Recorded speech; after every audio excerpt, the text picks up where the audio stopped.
Ken Collins, for those that don't know me. I'm a longtime JavaScript and Ruby developer, and I've written a lot of JavaScript, and I've been working on applications that involve less JavaScript. So I'm trying to get back to the Ruby side, away back from the front side and going to the back side. So I wanted to share a little bit about working with turbo links. I used the Inkovate app for a hackathon as an example to get a good user experience in how to use turbo links. Now, we probably all know turbo links if you've ever done any consultancy or new projects. It might be the first thing you delete from the gem file. I think it's literally what most people delete from the gem file.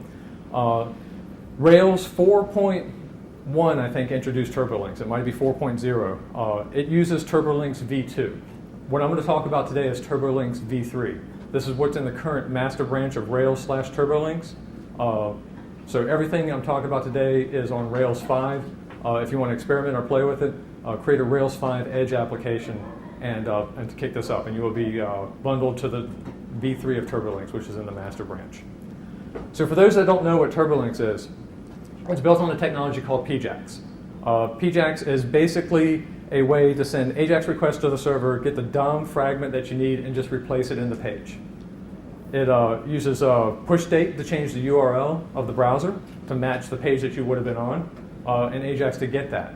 The idea being that not only is the HTML coming from the server, but you can hit refresh on the same page, and you would get that same page again, all of it from the server, rather than just the DOM fragment. So you've really set yourself up for a quick sort of way to load content in from the page. It's a very quick way to load the links in. The user feels the responsiveness. It's like a single page app, but you get all the wonderful SEO and back browser links and stuff for free. And yada yada, changes the current URL.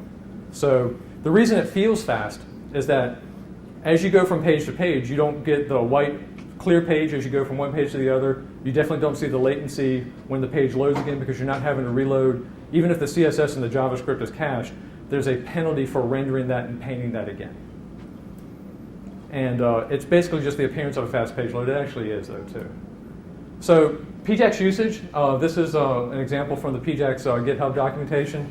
It's a simple style page. You have an ID here in this case that says I want to be the Ptex container. Ptex is very manual. You have to call it out like an AJAX request and pretty much tell it which DOM is going to come back from the server. The problem with the Ptex approach is that it's very sort of manual. You actually have to say, hey, I want to update this. You have to go out to the server. It requires that you configure your server to know about that request and when it comes back. And let's do this thing here. How many people have used a site with Ptex? Does it count if you use turbolinks? No? No. Yeah, it should be everybody, right? Everybody's used GitHub. Right? Everybody should have had their hand up. Yeah. So here's an example of how Ptex is being used. You might actually miss some of this, but I'm going to go ahead. It's going to play like a little video. It's going to use the file browser, click lib. You may not see it, but it's going to change this page. And as every time you're going into a different directory on GitHub, it's actually reloading just this box again with Ptex. Some of the things you may not notice on GitHub, if it's moving so fast, is that there are loading indicators to the user. There's actually a couple of them. There's one on the icon here, so that when you click that icon and you load in the new directory structure, you might see it, you most likely won't, a quick indicator that that's loading. There's also one at the top that you might not notice that often. GitHub has to be having a bad day for you to see that, or you might be on a latent network or something. But the indicators are there.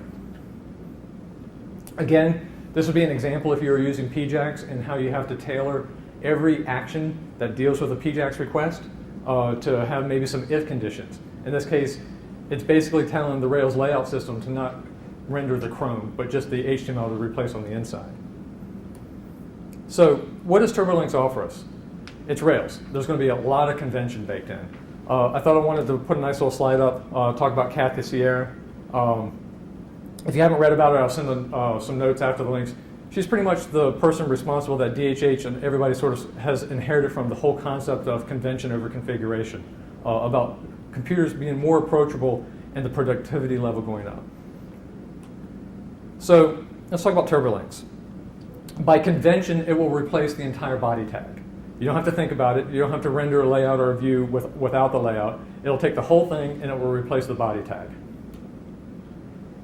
You can opt into specific elements on your page. So if you felt like you needed to do something a little more snazzy, if you wanted to update just a form or something like that, you can easily tell it to do that. TurboLinks itself is a full JavaScript library. It doesn't have to be used with Rails, and it does not require jQuery at all. And because the JavaScript implementation of it is not coupled to Rails, there are actually a lot of open source projects that are using TurboLinks. If they all have gem files too, maybe everybody else deletes it from there. I do not have any stats on that. And the beautiful thing of the way that the Rails 4, I can't speak to it, but at least with Rails 5, is that the integration is really, really simple. It doesn't require you to think and retool a lot of your controller actions. So let's give an example here.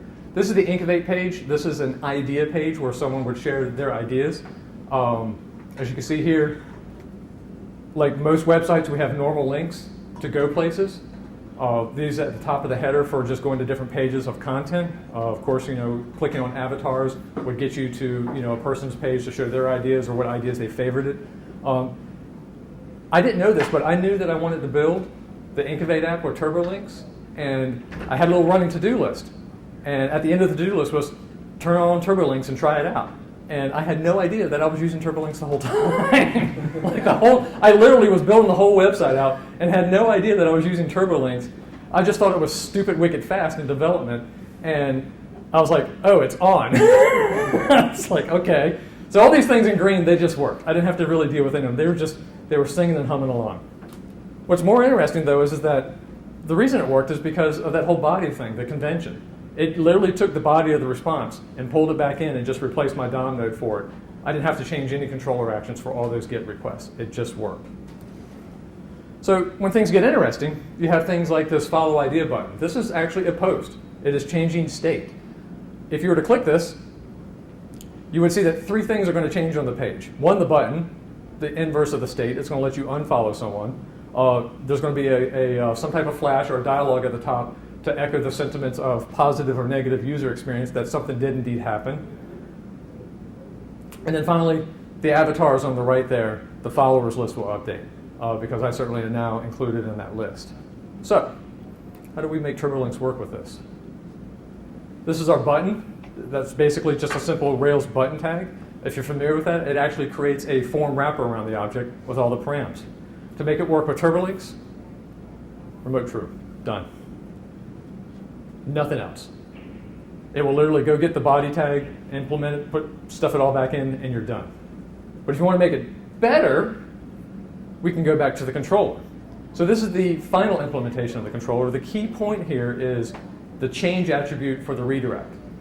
So I know a lot of us deal with some older versions of Rails apps. That flash might be a little bit new to you, but that's the new way in Rails 4 to deal with the flash. You don't really just say flash.now or flash. You can actually pass it as a redirect parameter and a render call as well. But the change is new. And in that, I'm giving it an array. If you look at above it, there are three items. There's the main flash. That's for the flash dialog of the box. The follow actions are the list of followers to the right. And the follow action is the button. And then the followers is the list to the right.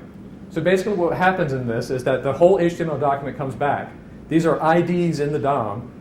TurboLinks will go through that fragment that comes back from the server, find those guys, and replace them in your web page. On the flash side, one of the things is if you deal with flashes, you know when you populate that flash and somebody goes to the next page, if you have a layout that includes the flash all the time, it's a destructive session parameter, right? It goes away on the next request. For TurboLinks, the only thing I had to do to make that work so that if somebody were to click to the next page, even if they hit their back button or came back to the same page, it goes away. And that's because I told, through this data attribute, that it's a temporary item. Even if it came back on the next page, it takes that state into account.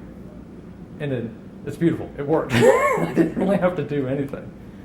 So literally on this page, I could go click into another follower, click the back button, that thing wouldn't be there. It wouldn't be there at all. So what are some of the hot spots? Well, the first is user feedback. I would imagine if maybe you were deploying an app and you had you didn't have your server set up and you had like a second or two of downtime, or it wasn't fast, or there's user feedback, you really wouldn't get this stuff for free, right? It's like there could be, if a page call is maybe over, I don't know, let's say 700 milliseconds, then it feels a little awkward, right? You don't have any feedback. So what I did was I did a little bit of searching around, and I found this implementation of a progress bar that comes from the YouTube interface by Google. And it basically just puts that little blue bar at the top. We've probably all seen that on mobile Safari. It's almost like a serious convention by now. And there's actually a gem called In Progress Rails.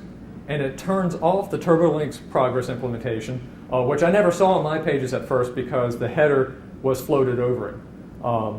But it will turn it on, and it basically just works. It's gorgeous. It'll call 3 lines of JavaScript that call into the TurboLinks hooks, and as you click on everything. If you've been inside the Inkovate app before, do it again. I deployed these changes a couple days ago. Click around and you will be able to see it. It feels really good. So what are some other hotspots? TurboLinks 3 has, the way you consider and write your JavaScript would be like if you were writing your JavaScript for a single page application. That means that you're not really going to put things in the footer of elements and do document on, load it, attach event handlers, and count on the fact that that page is not loaded, that behavior is not attached and going away. So if you're used to writing your JavaScript like a single-side page app, that's how you want to write it in TurboLinks. It's a change, I know, but it's generally the way that you're going to want to do it. Also, if pages have distinct behavior, so for instance, in Inkovate, there's a comment form. And the comment form, what we do is when you make a comment, we'll scroll all the way down to the bottom. So I have to attach to this page's partial load event, look at the event that comes back, find the data node attribute of the jQuery event, look at the fragments of HTML that it was about to replace on the page, and look for one that's a comment thing.